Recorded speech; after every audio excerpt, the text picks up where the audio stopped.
Even before I even say this, I want to say congratulations with obviously you're getting married soon. Oh, Like thank you you. said, yeah, congratulations with that.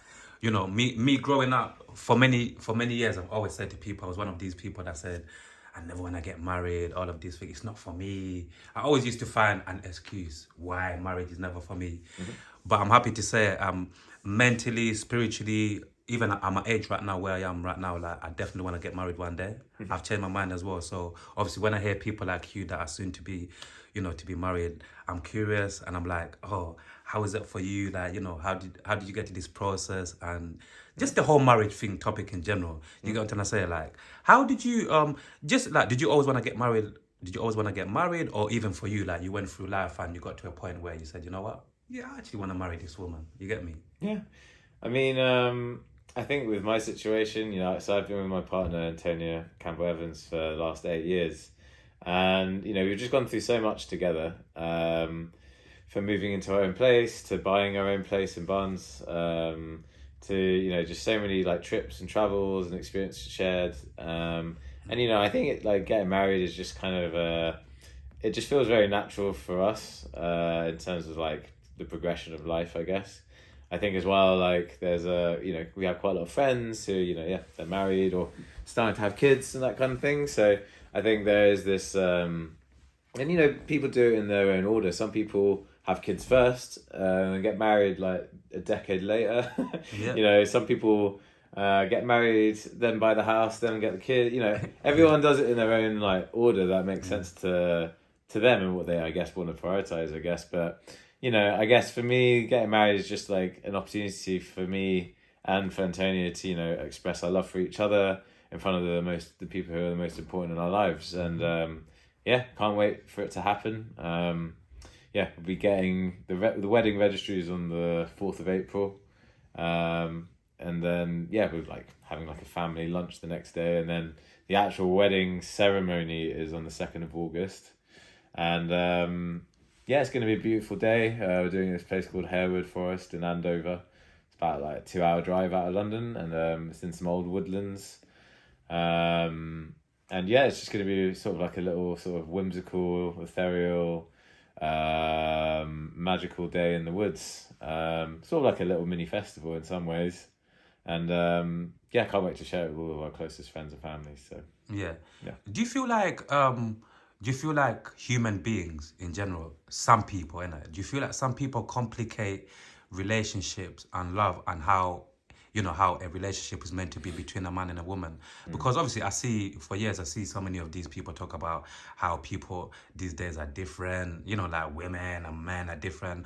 And for me personally, I feel like yeah, a lot of people, with all of this noise on social media, I feel like people complicate the simplicity of two people getting together and seeing if they can actually, like build a life together, love each other. If you go on to say, Mm-hmm. do you feel like that? Do you feel like yes? Do you feel like just certain people just complicate just the meaning of like just getting together and seeing if we can work things out and be happy together and move forward? You get me? Yeah, I mean it's I think every relationship you just got to learn about each other, and Yeah, you're gonna argue, you're gonna have disagreements, you're not gonna necessarily agree with the opinions of the other person all the time, and that's just like totally normal. it's normal. I think the way that relationships form nowadays, I mean, I'm completely out of the boat, but there's so many options. Like I have a lot of friends who use like Bumble and Pass. What was the other one? Like, there's so many different So like many. dating apps now out there, Yeah, and you just got to go through a few bad eggs till you find a good one, I guess. yeah, But you just yeah, I think people. It's nothing complicated about it. You just got to like yeah. meet these people, and get to know each other, and then like if you feel that there's compatibility there, and there's that attraction and stuff, and you just got to go for it, and hats off to people who are still Searching for still love. searching for love, and don't stop, basically, would be Yeah. my moral of the story. That hey, even before I conclude, I just want to talk about your up and coming gigs. Obviously what you've got coming up. Sure. For this month, next month, and obviously what people should look out for in terms of obviously like your DJing, your production. Let's talk Mhm. about that before we go. Yeah, sure. So in terms of gigs, I've got a gig on this coming Saturday, Saturday the 22nd. It's with the Rye Collective lot. and I'll be playing at Huck's in Kensington, and yeah, I'll be playing with a bunch of pals. So got my friend Elijah. I have another friend Paravi who I just did a remix for about a month ago, which you can find on Spotify and Apple Music and stuff. It's called The Canary. It's by my friend Paravi, and my artist name is Goldhawk. So yeah, you can search that. And then there's another friend of mine I'm also playing with who is Tear of Joy. It's my friend Chris, who, yeah, he's like an amazing sound engineer. He's a sound engineer and mastering engineer. He works at Fabric, which most people know. So yeah, it's going to be a great event. And then I'm also playing on Friday the 28th of March. Going to be playing with the Parable guys, and yeah, that would be at Earth in Hackney. And yeah, I'll be doing a warm-up slot, warming up for a huge electronic act called Book of Shade. And for me, that's going to be like a real milestone gig. So yeah, I'm really looking forward to seeing a lot of friendly faces in the crowd. So that's the 28th. And then on the Thursday, the 10th of April, I'll be playing with my radio crew. So I have a monthly radio show on Lola Radio. And yeah, we're raising money for Autism Awareness Month. The guy who runs the radio programming, this guy called Sam Edmer, he's like a special needs teacher. So it's a disease and area that's very close to his heart. And it's always a lot of fun as well. And that will be at Four Quarters Bar in Peckham. And then towards the end of May, 29th of May to the 1st of June, I'm going to be playing at a festival called Camparam. And that is a friend of mine's a festival. He's been running it, I think this would be its 5th year. But yeah, it's just like a lovely, it's like for me, I get to meet all of like my Bristol friends and crew. And we just get to spend a few really quality days together at this site. It's called Out to Grass. And yeah, beautiful site in the countryside, you know, and all family friendly. There's like hot tubs. They have like 3 meals catered a day. And this year, I think we've got a stage and 1 marquee. So that'll be fun, end of May.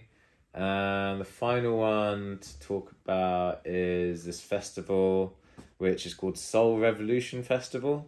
So I think I'll be playing with those guys. What is the date? It's the week after I get married.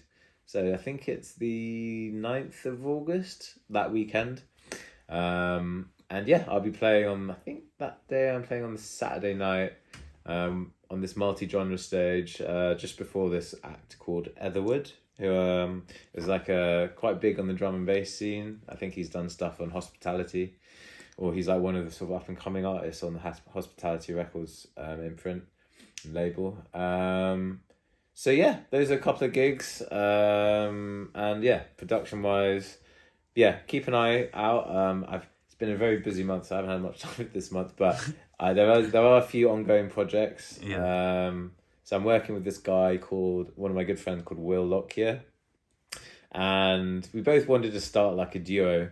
Sort of focusing on sort of like rave music, but with sort of UKG and jungle influences. So yeah, we're working on a project together at the moment. There's another friend of mine I'm working with. He's basically like he works it for Parable. This guy called Navin Lariba. His DJ name's called Interstice. And yeah, hopefully we'll be working on a project soon together. There's another project with this guy called John X. This guy, he's like from the trance era. He used to be like this resident DJ at Heaven Nightclub from 1991 to 1995. So this was like the era of like Pete Tong, Judge Jules, and that's a very interesting club, by the way. Yeah, it's a cool club. Very, very cool. Yeah, so it's a huge club as well. Now you got like downstairs. You got like the one in the obviously I think there's a few in it. There's a few of them in it. I mean like around the Heaven, like I think they used to have a night called Herbal there, which was like a kind of drum and bassy sort of night, I think. But it's a really good club. Really good. It's cool, yeah. Yeah. So yeah, like this guy John X, I'm remixing one of his tracks, which is called the original is called Crescendo. Are You Out There? Yeah. And yeah, just kind of waiting for him to send me the stems. But so that's a third project. And then like, I think once I've done those, I'll be looking forward to getting back to do some original stuff again, just like my own work. So yeah. And yeah, got a couple of ideas in the pipeline, but You yeah. definitely sound like you're a busy, I mean, you've got there's a very always the thing is busy. there's always people to work with. There's always like your own output as well, and Yeah. yeah. Ultimately, guys, like thanks for watching. If you want to find me, you can find me on social media. Instagram, SoundCloud, Yeah. Mixcloud, Snapchat, all of that stuff at jdent2612. So it's JDENT2612. And yeah, I hope you guys like what you hear and listen to, and yeah, please come to one of my gigs soon, and hopefully see you down the front. Definitely, man. Just a last final random question here. A Sure. final one. This is reality. Just wanted to get your thought on it before we go. Literally, obviously, a lot of people. I think over the last 2-3 years, like a lot of people have been talking about just in general. Obviously, we live in, we live in it. Like the cost of living. So many people have got different takes on it. Politics, the cost of living, why this is happening, this and that. Like just in general, just as obviously a person who live within obviously this system as well. Obviously, you're doing your thing. Like just generally, like what are your thoughts on the cost of living in general? Yeah, the cost of living crisis is terrible. I think we're not getting paid enough for the hike in prices across the board. Literally. Whether it's energy bills, whether it's food, whether it's just going out, traveling. I mean, it's really, really impacted a lot of people, and it's tough out there right now. I mean, I can talk from experience. Like last year was probably the worst year on record for healthcare advertising. Is what I work in. I wasn't able to. I was out of work for like a year. I mean, it wasn't all doom and gloom. Like obviously I got redundancy and had some savings and stuff, but finding work was a real challenge. Yeah. There wasn't much out there, and it was a struggle, and that was just my own personal experience. But Yeah. all I can say to people out there is, yeah, we're all in the same struggle, and just I guess we all just have to band together, and we'll survive and persevere through this phase and period, and just keep on trucking and doing what you're doing, I guess. Yeah, no, that's absolutely true. Because, like I said, you hear so many different people, all of these stories, and people blame the government, and you just think to yourself, who's really to blame? I've got this theory before we go. You might correct me if I'm wrong here, but this is my theory. I feel like this is gonna sound a bit crazy, but I've said a few crazy things on here, not in a bad way. Anyway, I feel like the cost of living doesn't really like exist. The only reason why, like a lot of people, obviously, like I feel like they're feeling this cost of living thing because they're not making. Obviously, they've got maybe jobs that are not paying them enough, and obviously, there's some people have even got like different streams of income in it. So I feel like for me, the cost of living only affects those people who, like I said, who maybe have got jobs that are not paying them enough or they're not making enough money. That's literally, that's the way. And again, people might listen to this and say, well, yes, it's affecting those kind of people, you get me? But again, if I'm flipping it, I'm thinking, yeah, obviously, rich people or certain people that are making a certain amount of money, I'm sure there's certain people who are not even really bothered or they don't even really pay attention to the cost of living because of the income and how much, how their business or different streams of income that they've got. Like, if you get what I'm trying to say. So I feel like overall, I think in reality, I think it depends in terms of like each person's personal circumstances. You know what I'm trying to say? Yeah, I think so. It's like I think it's like when people earn more money, then they they tend to spend like indulge in more expensive things, and Yeah. everyone has their own budget. Like I think most people could probably survive on like not you don't need. I think there's like a baseline amount of money that you need to survive. Like most people are spending like what 1,000 to 1,500 on rent. Most people spend probably like I don't know anything from 50 to I don't know, let's say £100 a week on groceries.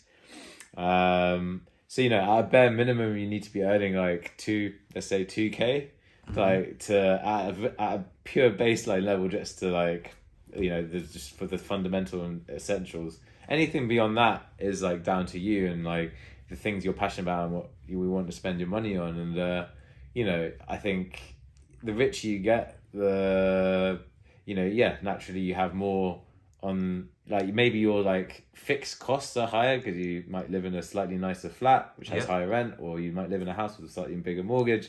But like you know, ultimately, I think as you go richer, you have slightly more expenditure.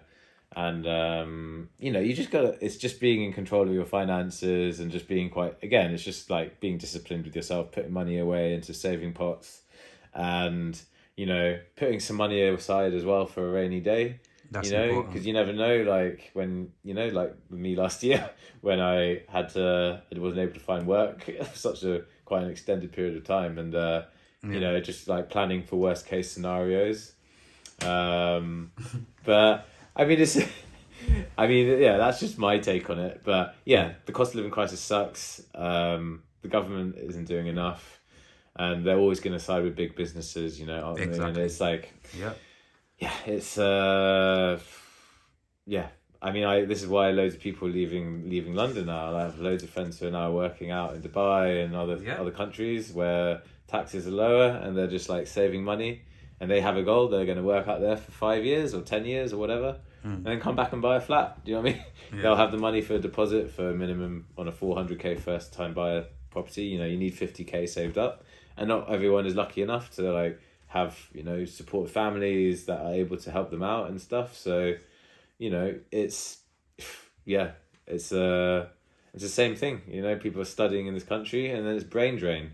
You know, and they leave the country and go and work in another country where they can earn more.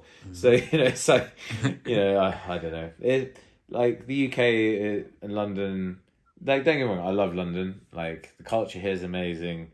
You know, if you find there's so many little communities, and like when you find the ones that you really Yeah. resonate and enjoy, it's like such a lovely, amazing place to live. But yeah, it can be bloody expensive. So, Yeah. No, it's true. You yeah. said that perfectly. Like London is beautiful, but it could be expensive at the same time. So that's why, even going back to what I said as well, I think it all depends on the person, on each individual's personal circumstances, right? Because like you said, we know people that are moving out to Dubai, to different, countries to save and do all of these things, and we've got people who are still here in London loving it. Some people are frustrated. So it's like, it's reality, man. Overall, all of these things are like life, innit? Is it? You just got to decide what you like, and I have loads of friends who are like moving out. Yeah. Either they're moving more north, like towards sort of like Walthampstow, Yeah. Layer Bridge, like Welwyn Gardens, you know, Walton and Welwyn Gardens, that kind of north, or they're going more south, like towards Brighton. So like, yeah, I have loads of friends who are like just getting out of London because yeah, they can get more for their money and more space for their money. So you know, why wouldn't you? Um, but then you know the sacrifice of that is that, you know, there might not be as many places to eat out. There might not Exactly. be as many places to go and dance and Yep. blow off some steam, and you know, it's a different way of life. And you know, I don't blame them at all. Like I think it's, you know, the benefits of having more nature around you and all that kind of stuff is great. But I mean, for me personally, I'm like a city boy.